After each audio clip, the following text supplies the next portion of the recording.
Elaine falou com o Domingo Espetacular hoje de manhã. Num depoimento dramático, ela contou detalhes do que aconteceu e revelou como o agressor conseguiu entrar no prédio usando um nome falso. A nossa equipe foi recebida pela própria Elaine, uma mulher forte e muito corajosa. 2 dias após receber a alta médica, a Elaine aceitou conversar com o Domingo Espetacular. Essa entrevista acontece na casa de um amigo dela, porque voltar para casa, Elaine, tá complicado. Ah, com certeza. A entrevista durou mais de 1 hora. Ela falou sobre os momentos de terror que passou dentro do apartamento onde ocorreu a tentativa de feminicídio. O que te fez, de alguma forma, aceitá-lo dentro da sua casa? Então, como nós marcamos várias vezes de nos encontrarmos, isso não aconteceu, naquela sexta-feira eu estava sozinha, fazendo compras. Era umas 6h30, 7 horas da noite, quando ele me mandou uma mensagem. Oi, como vai? Tudo bem? Ah, tudo bem, você? Eu não tinha me programado para sair. Aí ele falou, poxa, quero muito te ver. Vamos nos ver hoje? Pô, já falando com a pessoa há tanto tempo, eu falei, ok. Eu não tinha compromisso, não ia sair de casa. Eu falei, ok, pode ser. Ele falou, onde você quer que a gente se encontre? Eu falei assim, olha, o que você acha de você ir para minha casa? A gente bebe um vinho, ou a gente assiste um filme lá, ou a gente sai para comer um negócio. Ele, ótimo, perfeito, me passa seu endereço. E o perfil dele fazia com que você não desconfiasse? Com certeza. Uma pessoa que se formou em Direito, passou por provas dificílimas, trabalha numa empresa consagrada, praticante de esportes, tudo no Instagram dele é muito perfeito. Foto com familiares, com amigos, porque ele excluiu, com amigos. Então, em nenhum momento a conversa dele era normal, em nenhum momento eu pude imaginar que isso fosse acontecer. Quando o porteiro te interfonou, o porteiro falou que quem estava lá embaixo? Tocou o interfone, oi, dona Elaine, boa noite, Felipe está aqui. Eu falei, não, negativo, não estou aguardando nenhum Felipe. Eu lembro que eu falei até essa palavra. Aí ele falou, não, então peraí, acho que eu liguei para o apartamento errado, dona Elaine, só um minutinho, por favor. Aí, não é Felipe, não sei o quê. Aí ele, não, Vinícius Felipe. Aí o porteiro falou, não, dona Elaine, é o Vinícius Felipe. Eu falei, nossa, é isso mesmo. Eu falei, mas peraí. Eu pensei comigo, ele tem nome composto, eu não sabia, né? Eu falei assim, pergunta para ele se é o Vini Serra. Aí ele, Vini Serra, é ele mesmo, dona Elaine. Vini Serra, eu falei, então tá, é ele mesmo. Aí eu desliguei o interfone e ainda fiquei pensando, nossa, que bonito, né, o nome, Vinícius Felipe. Mas eu não sabia, né, eu falei, vai que o cara tem esse nome mesmo, né. E ele confirmou que era o Vini Serra, então subiu.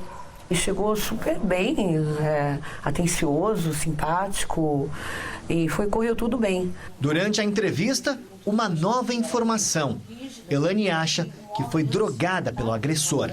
E aí, depois de um tempo que nós estávamos na sala conversando, eu comecei a sentir coisas estranhas. Era como se a realidade daquele momento se transformasse numa coisa fora da realidade. Tudo passasse a ser um sonho, uma coisa estranha, mudou minha sensação da realidade. Isso antes das agressões terem começado? Antes das agressões terem começado, Parecia que eu estava num sonho, na verdade, e não ali, de verdade, acordada. E você acha que em determinado momento ele pode ter te drogado? Acho, com certeza. Com certeza. Eu tinha bebido apenas uma taça de vinho e isso não é suficiente. Eu tinha me alimentado. Isso não seria suficiente para eu sentir as coisas que eu senti. Tiveram várias coisas que eu não sei como eu fui parar no quarto. Eu não lembro como eu fui parar no quarto, por exemplo. Eu não lembro como eu fui parar no chão. Entendeu? Então, tem muitas coisas que eu não lembro. Então, isso não seria possível se eu estivesse lúcida totalmente. Eu acordei no chão, sendo esmurrada no rosto, ele estava me desferindo muitos golpes de soco, muito fortes, e quando eu senti, né, realizei aquela situação, eu comecei a conversar com ele, por favor, para, por que você está fazendo isso? E ele só gritava e não respondia. Eu falei, você quer dinheiro? Se você quer dinheiro, eu te dou dinheiro. Poxa, eu te fiz algum mal? Eu tentei muito conversar. E ele só gritava, pedia para eu calar a boca e continuava me espancando de todas as maneiras. E eu vi que aquilo não ia acabar bem. Naquele segundo, assim, eu pensei, eu vou morrer. Eu sei que eu vou morrer. Mas no mesmo segundo eu falei, mas eu não morri, eu estou viva. Então eu vou lutar. Eu vou lutar até o fim. O fato de eu ter um filho que luta, né? Na hora, eu lembrei, um flash, um segundo, que eu tinha que defender o meu rosto. Porque como ele estava me desferindo socos no rosto, eu falei, eu lembrei que os lutadores se defendem, né? Então foi a hora que eu coloquei os meus braços na frente dos meus rostos, do meu rosto, e aí os socos começaram a escorregar com sangue, né, que já tinha, e aí já entrava um pouco menos pesado. E quando ele viu que eu comecei a me defender, ele começou a me desferir mordidas, mas mordidas que arrancavam pedaços, né, de mim, ó. Tanto que são nessas duas regiões por eu estar. Ele me jogou no chão, ele estava de cima para baixo. Então eu fiquei assim. E aí ele começou, me deu 5 mordidas, arrancando pedaços de carne até. E aí ele cuspia com sangue assim pro lado. E aí eu vi que ele veio para me dar uma mordida no rosto. Foi quando eu coloquei a minha mão dentro da boca dele. E ele quase arrancou os meus dedos fora. Elaine, foram quase 4 horas de agressões. Isso. Em que momento elas terminaram e por que elas terminaram? Como que elas chegaram ao final?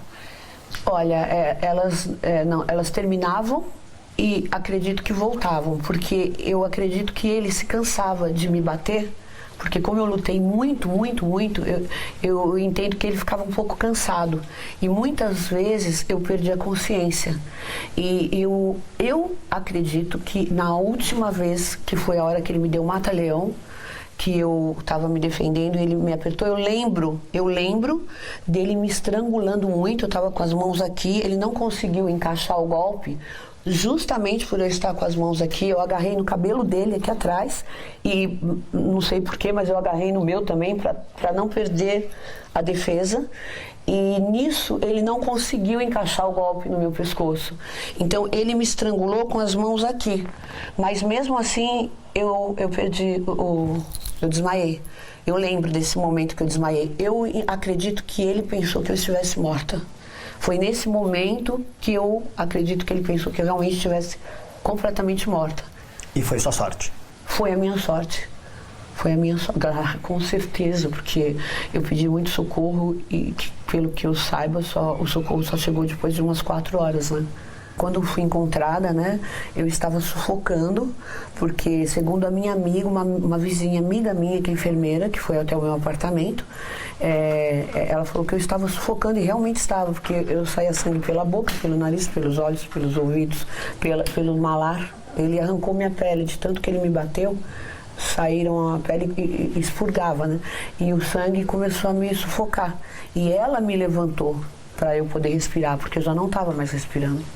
Depois de tudo que você passou, porque muitas vezes as pessoas escutam a mulher gritar, pedir socorro e ficam com medo de se intrometer. Isso.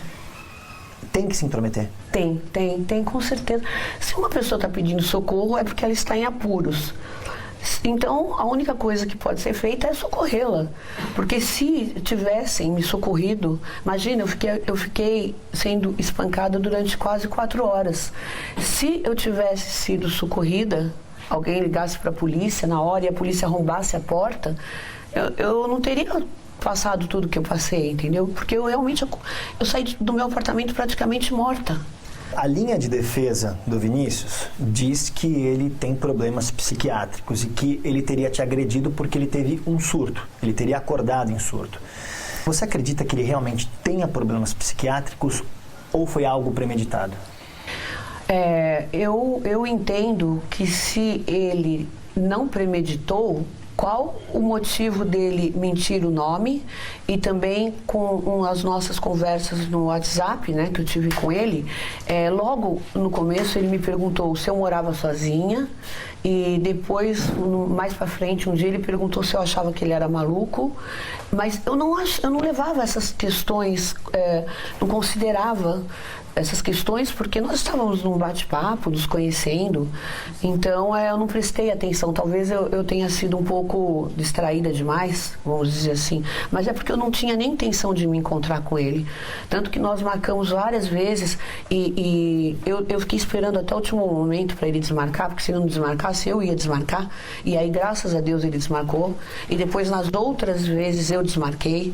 Nós marcamos almoço, nós marcamos encontro em shopping, nós marcamos praia, entendeu? Então foi se criando uma relação virtual, mas na verdade que não existia, mas que acaba confundindo, porque você vai batendo papo com a pessoa, combina de se ver, daí descombina, daí marca outro dia, aí ele saiu à noite e me ligava à noite, eu quero te ver, deixa eu ir pro seu apartamento agora. Eu, não, negativo. Então, apesar de você acreditar que tenha sido premeditado, o motivo ainda é um mistério. Não, é um mistério para mim, não consigo imaginar. Elaine deve amanhã prestar depoimento na delegacia da Barra da Tijuca. Já passou pela sua cabeça que você vai ter que ficar frente a frente com ele de novo? Não, e se realmente isso ocorrer, eu vou ter que ter nem sei o que te dizer, cara. Nem sei, eu tenho horror de imaginar, de ter o desprazer de estar frente a frente com esse monstro novamente. Curioso? Baixe o Play Plus em playplus.com, na Google Play ou App Store.